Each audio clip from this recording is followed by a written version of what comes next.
Hello ladies and gentlemen, it's Tuesday, which means of course here I am for another Roh On Hdnet review. This week's show with 5 matches on it, so we best get on with it, shouldn't we? So, in the opening contest, the Dark City Fight Club defeated Embassy members Davari and Ernesto Osiris in a pretty decent opener. The Dark City Fight Club, this is the second match in a row that I've seen of theirs, obviously because they were on the show last week, and I've got to say, these are a team that are growing on me, you know, they're powerful, they're big, they're fast. You know, I'm liking them a lot. Made me smile at the start when Dave Prazak said that Davari is one of the most dangerous men in Ring of Honor at the moment. Don't quite agree with that one, I'm afraid, Mr. Prazak. Yeah, some Dark City Fight Club owned it at the start, and then Davari and Osiris were able to come back with some nice wrestling, especially by Davari, who's working over the arms, working some nice psychology into it. Beautiful tilt-a-whirl power slam by John Davies, I really like that. Chavis hit a hot tag with a Blue Thunder bomb and a sky high. Davies hit a leg lariat, but he ate a missile drop kick. Chavis, I don't know why I said Chavo then. Chavis with a lariat and a flying knee by Davari. Osiris hits a crossbody by a frog splash by Davari, but only gets 2. Davies hits a pounce, and then they hit Project Mayhem to get the win at 7:47. Project Mayhem is a powerbomb. Net breaker combo. Yeah, absolutely no problem with this opener in the slightest. And then we get a crap Briscoes promo. And what I mean by that is that I like the Briscoes. I like them a lot. I like their in-ring stuff a lot. I don't like their promos. Their promos, they don't really do anything for me, I'm afraid. They make themselves sound like redneck retards. They really, really do. And you know, they're a team that I think should have a manager, if I'm honest. We go back to the ring where Eddie Edwards has announced that it's going to be a 10-minute hunt. Basically, simple about it. This is Eddie Edwards versus a jobber. Jobber's got to last 10 minutes. So this Eddie Edwards defeating Jay Freddy.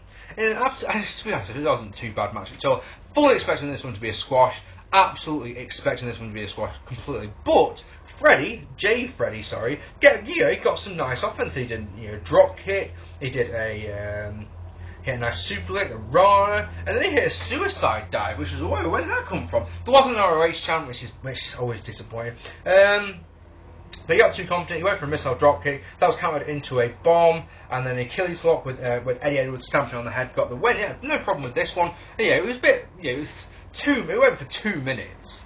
So it was a bit, when they say that there's 5 matches on the show, you think to yourself, I get it, because that one wasn't going to be very long, was it? Rishi Brown, I hope I've said his name right because I got a bit of stick for it last time, does a promo. He's got some weird facial expressions, hasn't he? He pulls all sorts of crazy faces while he's talking about that next week he'll be facing the Necro Butcher in a Butcher's Rules match. So I'm assuming we're going to get a hardcore match on next week's show. That should be interesting.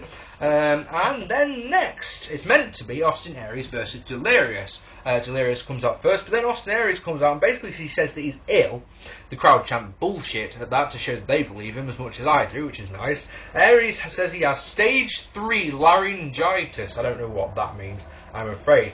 It's quite funny because he starts off and he's basically acting like he can't speak yet, but his voice managed to improve in quality throughout the promo, and I think that's absolutely fantastic. Basically, he announces that he's got a replacement for himself, and it just so conveniently happens to be one of his own guys, as Kenny King comes out. So, in the match itself, it was Kenny King defeating Delirious in a pretty good match, this one. Delirious controlled at the start until King... basically, King gets out of the ring and talks to Austin Aries on the outside. That distraction enabled Delirious started chasing Aries basically round and round and round. He walked into the coronation, I think it is, where he gets him up on his shoulders. But Delirious reverses it. Baseball slides Aries. King then takes control but misses a springboard leg drop. That allows Delirious to hit an atomic drop, 3 headbutts and a downward spiral, which gets 2 for Delirious. He then locks on... King then misses a springboard crossbody. Delirious locks on a Cobra clutch.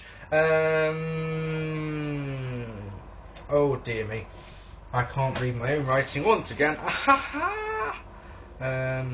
Basically, when the Cobra clutch is on, Aries on the outside, he blows some, he's smoking a pipe, as he does.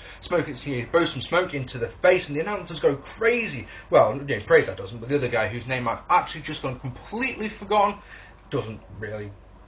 He goes crazy. Anyway, Delirious basically grabs Aries and eats double knees to the back and a roll-up that gets the win for Kenny King. I like this match because it was a classic TV match that advances the storyline, the story feud between Aries and Delirious, because of course at Death Before Dishonor, Aries beat Delirious by disqualification. No, Delirious beat Aries by disqualification, so there's obviously life left in this one. We're probably going to get Glory by Honor by 9. I'll be talking more about Glory by Honor 9 in a moment. Jay Briscoe then defeated Claudio Castagnoli in the semi-main. Okay match this one. Basically Jay got a little offense at the start, but then Claudio just completely owned Jay, hitting a bicycle kick that got 2, a gut wrench suplex gets 2, a beautiful, really nice bridge German suplex gets 2. Jay finally gets a crossbody, Yakuza kick to get 2, Death Valley Drive gets 2 for him also, and then Hagedorn eats a boot to the head, and Claudio Castagnoli goes for the Ricola bomb. That's countered, and they do a nice little reversal sequence which ends with Jay getting the pin. You know, absolutely no problem with this match at all. If anything, it was just a little bit too short. And then Chris Hero comes out, and him and Claudio Castagnoli hit the KRS-1 on Jay, and of course that leaves Mark to come out for the main event of the evening, which is Mark Briscoe defeating Chris Hero in a pretty damn good match, to be honest. Real nice this one. Back and forth at the start. Mark with a crossbody to the outside, onto Shane Hagedorn, onto Chris Hero, and onto Claudio Castagnoli. I think Jay Briscoe is immune to him as well. Wouldn't surprise me.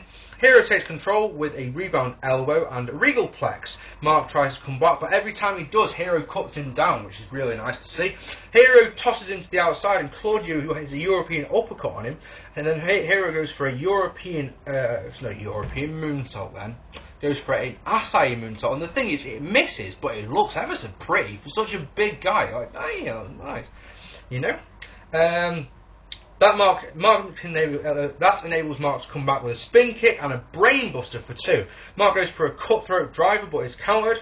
He hits an iconoclasm for 2. Hero lands a big elbow and a Liger bomb for 2.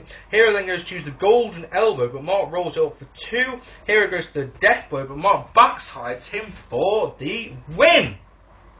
Not a bad match at all, in my opinion. And again, it's got the same thing with it, and that's that it advances the storyline between the Kings of Wrestling and the Briscoes, which at the end of the day is what a TV match, and a good TV match, is meant to do. Adds to a little bit of confusion, though, because of what happens after that. Because they do a little trailer thing, where they show all the tag teams that you've got in Ring of Honor at the moment, and they're all shown, they just do a pose. There's none of their moves or anything. It talks about who's the greatest tag team in the world, and it goes through until you get to the Kings of Wrestling, and that's set with the belt, and then it brings up that Charlie Haas and Shelton Benjamin versus the Kings of Wrestling at Glory by Honor, and I'm sat there thinking to myself, so where does that leave Briscoes versus the Kings of Wrestling?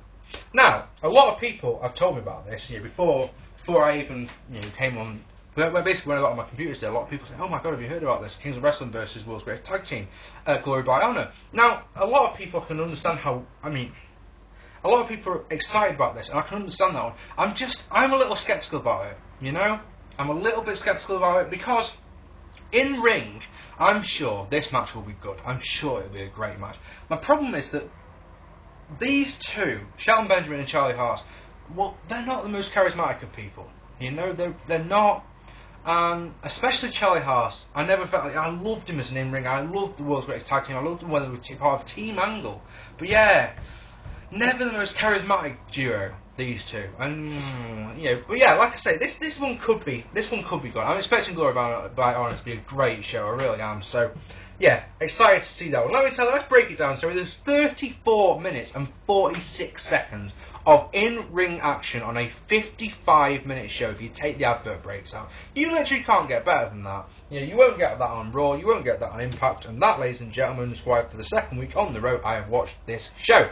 Very highly enjoyable. It'll be on ROH Brazil's channel on Thursday. Go and check it out. There's a link to his channel just down there. Go and subscribe to it. I have been Mark Pay. Thank you very much for watching. My next vid will be one that you will not want to miss, because a lot of people have told me that their favourites of my vids are when I get vexed at a show, when I get angry about a show or something like that. My next review, ladies and gentlemen, WCW New Blood Rising review.